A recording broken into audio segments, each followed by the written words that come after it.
আমরা বাঙালি সেটা কিভাবে বুঝবেন? এই যেমন নিজে বাস থেকে নামতে চায় নিজের বাসার সামনে, কিন্তু অন্য কেউ নামলে বলবে বাস কি ভাড়া দিয়ে কিনে ফেলেছেন নাকি? বাস স্টপ ছাড়া থামবে কেন? ভরপুর খেয়ে পেট বড় করে আবার পেট কমানোর জন্য দৌড়াবে।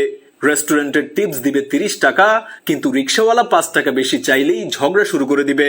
150 টাকা দিয়ে একটা মুরগির লেগ পিস কিনে খেয়ে খুশি, কিন্তু 1 কেজি মুরগির দাম 140 থেকে বাড়িয়ে 145 টাকা করলে জীবনযাপন কঠিন হয়ে যায়। 25 টাকা দিয়ে দই খাবে না, কিন্তু সেই দই যখন আবার পানি মিশিয়ে চিকন গ্লাসে করে সামনে লাচ্ছি হিসেবে দেয়া হয়, তখন খেয়ে অনেক আরাম পায়, আর তখন দাম 100 টাকা দিতেও কষ্ট লাগে না।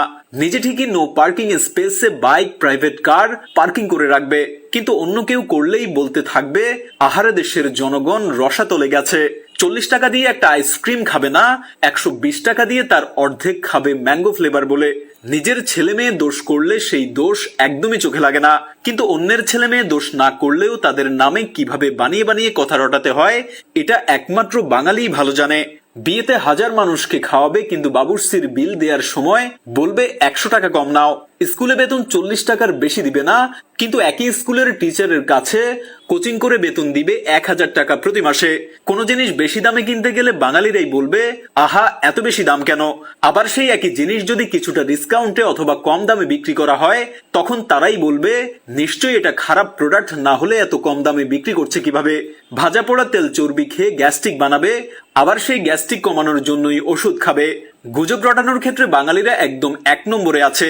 কোন একটা ইস্যুকে তিল থেকে তাল না করে সোজা তিল থেকে তরমুজি করে ফেলে। নিজের মেয়ে সারাদিন পড়ে পড়ে ঘুমালে, মোবাইল টিপলেও কিচ্ছু হয় না, কিন্তু ছেলের বউ যখন একবার একটু রেস্ট নিতে বসে, তখনই একদম বাঙালি শাশুড়িরা অগ্নিমূর্তি ধারণ করে। আবার নিজের মেয়ের জামাই যখন শ্বশুর বাড়িতে বস্তা ভরে ভরে জিনিস নিয়ে আসে, তখন তো মেয়ের জামাই হ্যাপি ভালো, কিন্তু যখন নিজের ছেলে তার বউয়ের কথা শুনে কিংবা তার শ্বশুর বাড়িতে জিনিসপত্র নিয়ে যায়, তখন তো বাঙালি শ্বশুর শাশুড়িরা এটাই বলতে থাকে হায়রে আমার ছেলেকে তাবিজ করেছে।